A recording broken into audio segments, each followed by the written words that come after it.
How does Strate actually work in terms of the owners of the shares and how they're recognized? Okay, so that was a massive fight. Now, a fight like you've never seen. I nearly got fired for that many times. Okay, but that one I felt very strongly. I wanted name on register. What does it mean? I wanted the investor to be in the register in their own name in Strate, because Strate was independent from the brokers, from the custodian bank. So it was a way to protect the investor. And I also wanted full transparency. What did it mean? That if an investor wanted to know their holdings on a real time, that Strate could provide that information. The market fought tooth and nail and said, no, we will stick to nominee account. So yes, sadly, I lost that fight, and we had the same system as the Swiss, the same system as the UK. And we also wanted, well, I wanted personally to get rid of transfer agents, and we couldn't achieve that because between the nominees and between the fact that there was still 20% of the retail market in paper, the transfer agents were holding the register of the people holding paper. Remember, we only had the register of people that had dematerialized. So the register became fragmented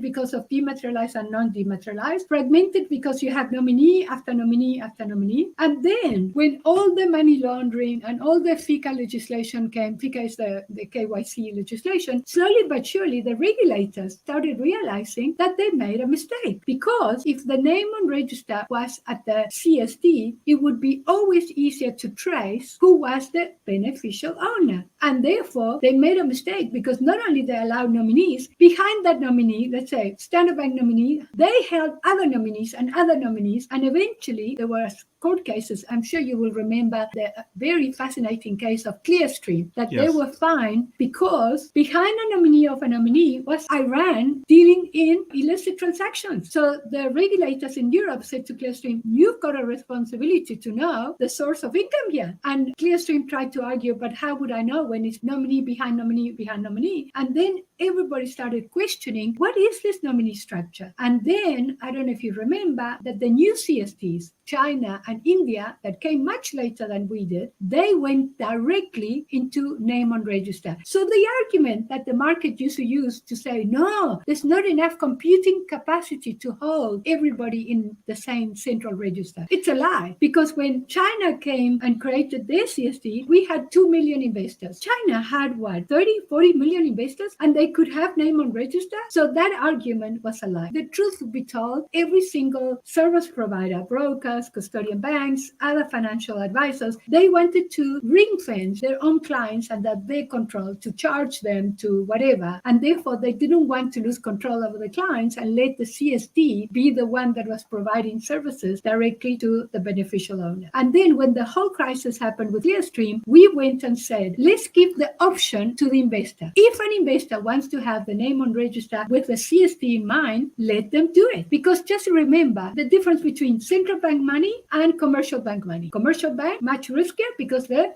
commercial banks fail. Central bank, they don't fail. Strate, the CSD, doesn't fail. We don't have liabilities. We're just a cash cow with zero liabilities, highly regulated. So if you have your name in the register of Strate, Strate can't fail. If your name is in the nominee of a commercial bank and the bank goes under, then you have to be part of the bankruptcy, the whole proceedings of finding out with a curator if you're truly the owner, and the delays, that account gets frozen, you're not allowed to trade. And we said, why? When you can have it with the CSD, and then you will never have your account frozen. But you know what? The truth be told is that the market is very conservative. In South Africa, they want someone to look after them more than the CSD, because they felt that they had a relationship with the broker or the financial advisor or the custodian bank. So don't think that even though we allowed name on register in South Africa, don't think that we had a lot of people coming to the CSD.